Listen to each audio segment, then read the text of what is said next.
Vladimir Vladimirovich Putin. The name is a bit funny, but no one dares to laugh at this name because this person is one of the most powerful or influential people in the world today. This person is so powerful that even if you laugh at this person's name, many Russians will believe that your life is in danger.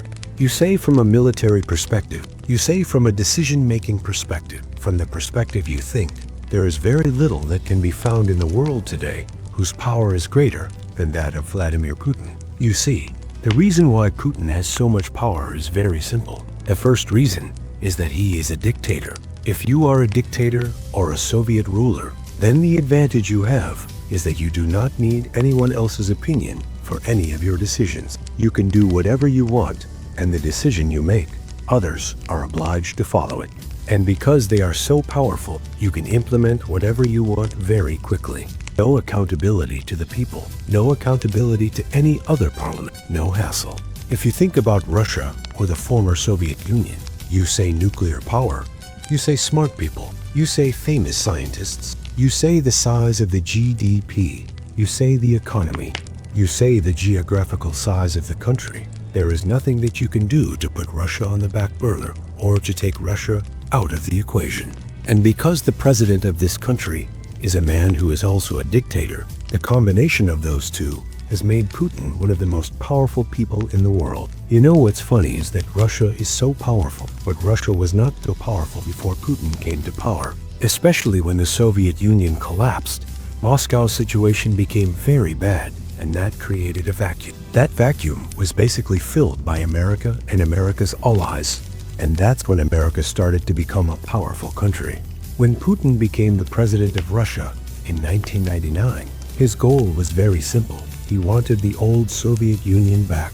He wanted Russia to be the way he saw it when he was young, or the way he saw the Soviet Union when he was young. He wanted to be president, saying, "I will bring that Soviet Union back." In the current situation, Putin is very strongly saying that no, the Soviet Union is not dead yet, and Putin is still trying to do everything possible to bring the Soviet Union back. Today, we will talk a little about Vladimir Putin. We will try to learn about Putin's life and how an ordinary KGB agent could become the president of such a powerful country and then remain president for so long. We will try to know the whole story. The time was 5 years after World War II. The world was just starting to recover from Hitler's tyranny. World War II ended in 1945. I am talking about around 1950. The whole world, the whole of Europe, was recovering from the war. And right along with Europe, Russia, the Soviet Union at that time, Russia was also trying to recover. However, the condition of the people of the Soviet Union was much worse than the condition of the average European at that time. Many of you may have heard of the president of the Soviet Union at this time. His name was Stalin, and he was so popular that a breed of horse was named after him, which is called Stalin's horses, because they could run very fast. Stalin was a very brutal and paranoid type of person, and during his time, the concept of concentration camps, or this word, started to be very popular, because anyone who opposed Stalin was sent to this concentration camp, and most of the people did not return from this camp. In such a scary situation, when the world was only trying to stand up for the Soviet Union after World War II, a cute baby was born in 1952, whose name was Vladimir Putin. Putin was born in a city called Leningrad. Although the Soviet Union was a secular state at that time, it was actually an atheist type of country. I mean, religion was not looked down upon here, which we know is the case in present-day China. I mean, there was a church, not a church, but those who went to church, those who did church work. Their names were listed, and many times they were seen being picked up at night. In such a country, when Putin was born in an ordinary Christian family, Putin's parents wanted that since he was born in our family, we should also make him a Christian. And secretly, when he was 7 months old, he was baptized, and it was done very secretly so that no one would know that we were teaching him the Christian religion. But Putin, from a young age, it was understood that this boy was not a very ordinary boy, but a very naughty type of boy. If I give you an example, it will be very clear for you to understand. When Putin was 7 years old, Putin once decided that he would not stay at home anymore. He would leave home. He would travel the world. He would travel the Soviet Union, and he and 3 or 4 of his friends would get on a train, and none of them knew where the train was going. They would get on the train and travel between 2 cities. Later, they went down and spent a night in that city. So after spending a night, when they saw that it was very cold, there was no food, no money. I am talking about a 7-year-old boy. So they took the next train and came back the next day. And when they came back, his father was very angry with him. And it is natural to be angry that there was no news of his 7-year-old son for a night. And his father used to beat him with a belt that day.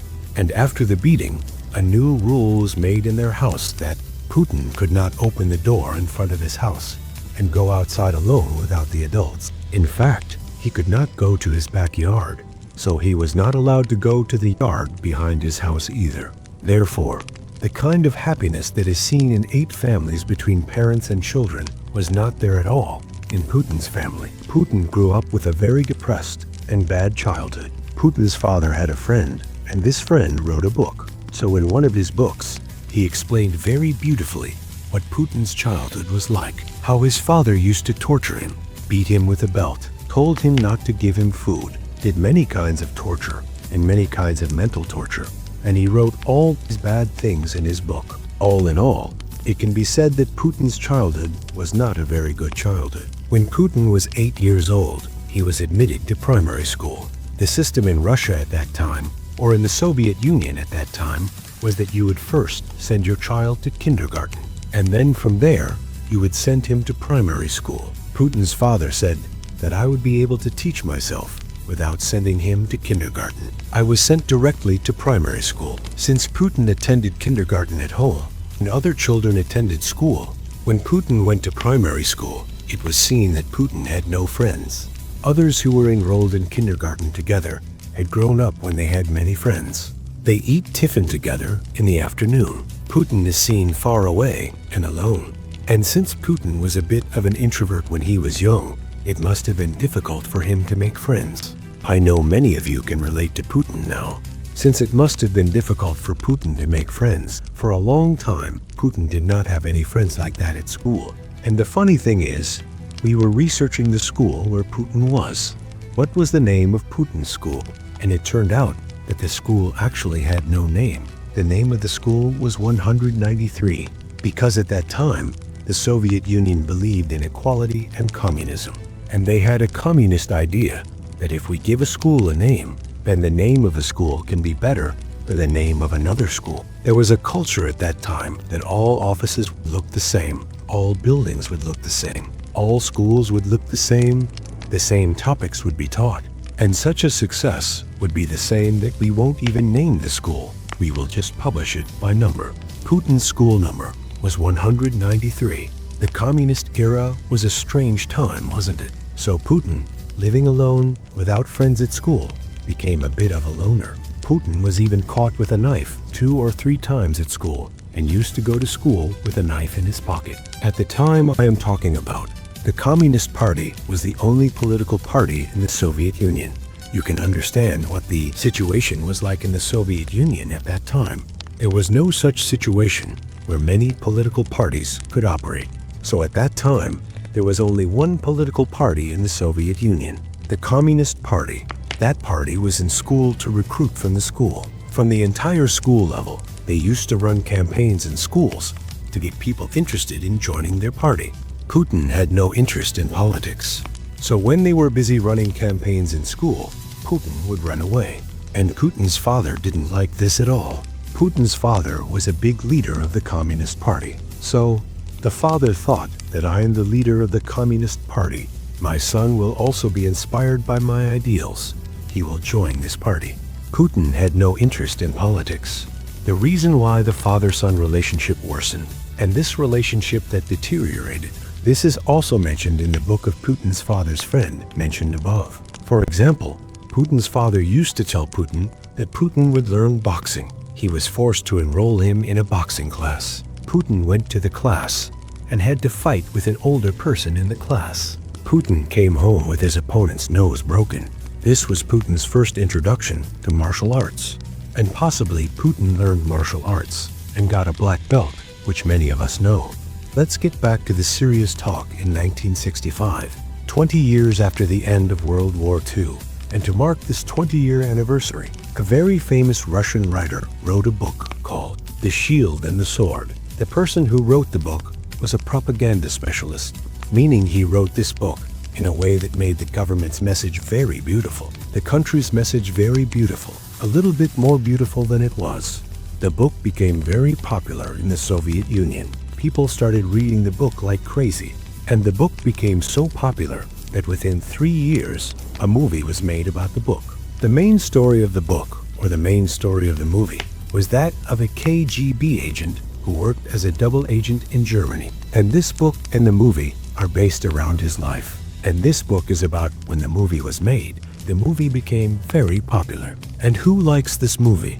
You and I all know that Vladimir Putin likes this movie. When the book was released, Putin did not read the book. After seeing the movie, when the movie came out, Putin and some of Putin's other friends went to see the movie. They liked the movie very much, and this was the first time Putin developed a love for the KGB, which later led to a very interesting life for Putin. This was the first time Putin realized that he liked this movie very much. The hero of this movie was in Germany as a double agent and worked for the KGB. Seeing this, Putin thought that he also wanted to work for the KGB. Recently, a few days ago, an interviewer was asking Putin what his favorite movie was.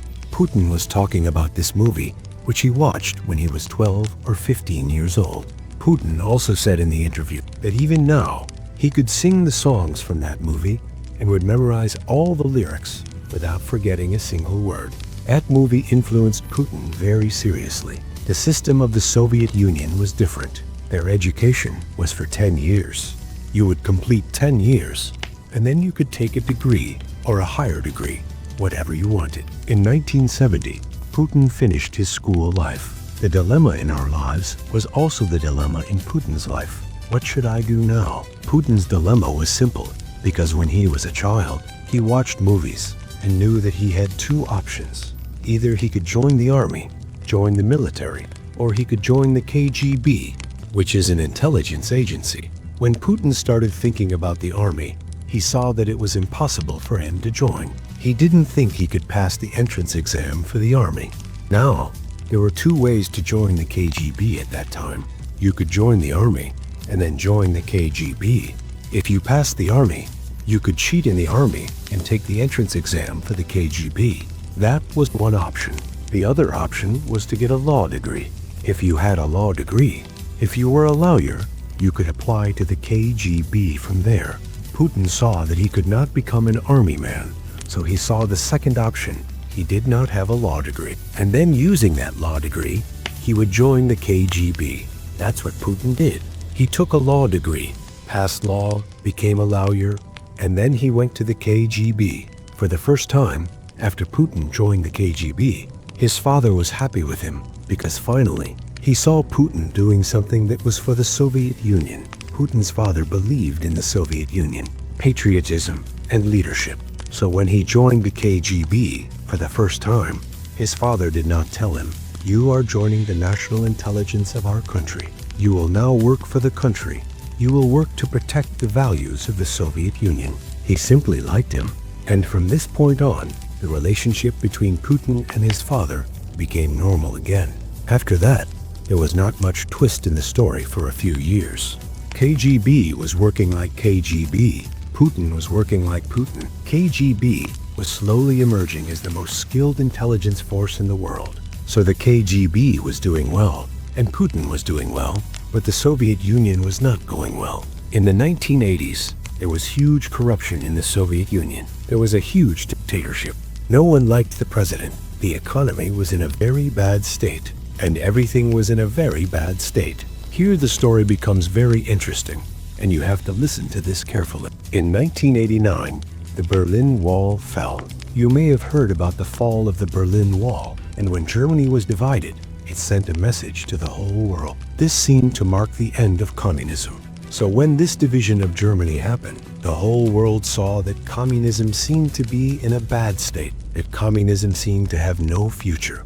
When the Berlin Wall was being torn down in 1989, Putin was secretly working in Germany. Putin's country The Soviet Union also believed in communism. Putin was afraid that if a country as prosperous as Germany could collapse due to communism, then his country, the Soviet Union, which established the idea of communism, would be in a worse state in the world. Putin's fear came true within 2 years. On December 26, 1991, the Soviet Union officially collapsed. All countries were separated, and 15 separate countries were created. At this time, Putin was on vacation in St. Petersburg, and when he was asked later about his opinion on the collapse of the Soviet Union, Putin said that nothing in the world had ever been more painful than this. Now think about it. World War I happened. World War II happened. How many famines? How many disasters happened in the whole world? But according to Putin, the collapse of the Soviet Union was worse than anything else in history. Putin believed this that day, and Putin believes it to this day. When the Soviet Union collapsed, Putin did 2 things, both of which are quite interesting. The first thing Putin did was quit the KGB. Now you have to think about this. This boy had been watching movies when he was young and deciding whether he would join the KGB. That was his only goal. This boy quit the KGB like that without thinking so much. The Soviet Union collapsed, and he said, "No, I will not work in the KGB anymore." Decision 1. What was decision 2? Putin said, "I will join politics." So many of Putin's friends asked him, "Vladimir, you left the KGB to join politics. What's the story?" And Putin explained it very simply. "Brother, my goal is to reunite the Soviet Union. If I were a KGB agent, I would be an intelligence officer. What power would I have to unite the country? Will I ever be able to bring those 15 countries back together? As an agent, I don't have that much power, and I'm not even the president of the KGB. I'm just an agent of the KGB. So, it's not possible for me to do such a big job as a KGB agent, which is my goal."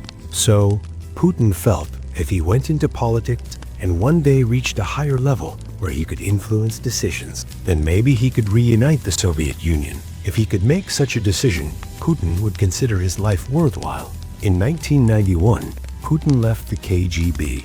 For the next 6 years, he did politics like a madman and established good relations with all the political officials in the country. Since Putin had an agent-type background, he was very smart. He could make friends with people very quickly. He worked as a double agent in Germany for a long time. And the stories of Putin's work and operations as a KGB agent are all fascinating. He was able to carry out many operations very successfully that no one else could have done. So there is no doubt about this. The boy was very smart, and within 6 years, he became the president of the KGB while doing politics. What would a normal person think about it?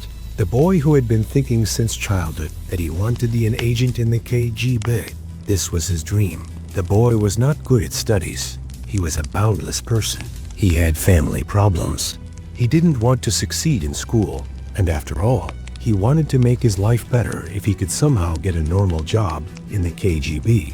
That boy joined the KGB, left the KGB job, entered politics, and then became the head of the KGB, the head of the Russian Secret Service. This is not a matter of losing by any means. It's a huge achievement, and normally anyone else would have thought, my goal was to become a KGB employee. I'm now the head of the KGB. I'll stop. But Putin wasn't like that. Putin's dream wasn't that. Putin's dream was to go into politics, to become president, to become prime minister, and to try to unify the Soviet Union. So in 1996, Putin became the head of the KGB. You know what he started doing after becoming the head of the KGB? At that time, the Russian president started to cooperate with him, and the results of this power came within 3 years. In 1999, when it was time to announce the prime minister, the rule in Russia was that the president announces who the prime minister will be.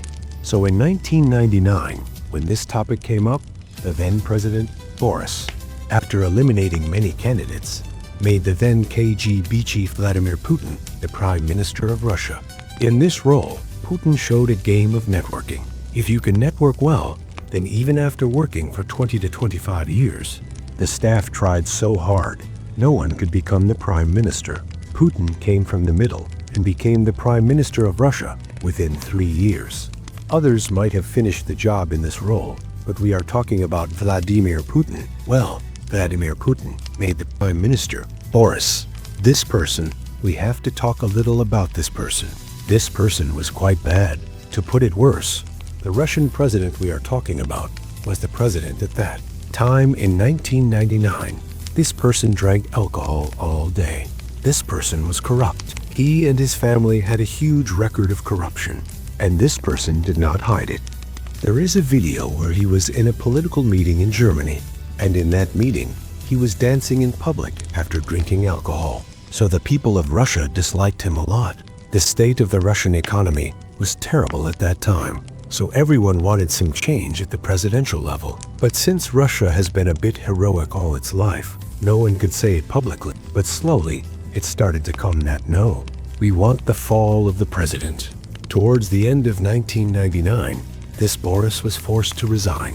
And when the president resigns, the rule is that the prime minister will be the acting president. Who was our prime minister? Vladimir Putin. So Vladimir Putin took office for the first time in 1999, becoming the president of Russia for the first time. In 1999, Vladimir Putin took office and became the president. And since then, this man has been the president all his life. When Putin first took office, the situation in Russia was very bad. As I said a while ago, the economy was not good, corruption, etc. At that time, Russia was at war with Chechnya, and Chechnya wanted to become independent. Russia didn't want it. It wouldn't let it become independent. And in the midst of this chaos, when Putin became the acting president, he started sending troops there. Because of Putin's KGB background, he was never afraid to go to war. And he said, no, if Chechnya separates from us, we will destroy everything. We will kill it. And he said things like that. And he could handle this very strongly, which is why even though he was in power, the Russian people immediately started liking him. That's why, a few days later, when the proper elections were held, Vladimir Putin became the president of Russia for the first time for a full term, with 53% of the vote in that election. When Putin first became president, if you watch the news, he had very good relations with America or the West. He didn't say anything bad. He didn't argue. He didn't want to fight because Putin just became president. Putin wanted to establish himself first. The first thing Putin does after becoming president is that there is a person called an oligarch. Oligarch is a Russian word, and this is a type of person who basically means billionaires who have a lot of power in Russia. Putin started having relationships with these types of people, and we already know that Putin is really good at these types of relationships, negotiations, or networking. So Putin handles this type of business very well. What previous presidents did, previous presidents used to take a lot of money. They used to take a lot of money from these big people and try to maintain relationships with them with money. What Putin does is he says, I will have a different type of relationship with you. I won't tell you anything. If you want to do something irregular, something illegal, no problem. I will support you. You can do whatever you want. You have to pay me interest, and I will support you. And if you don't do it, then there is a chance that a case will be filed against you, and you can disappear overnight. Putin is trying to follow a mafia-type system. The mafia gives various kinds of support to various businesses. Putin says that if you give me support, if you give me money, I will support those businesses. And I don't know what will happen to those who don't give it.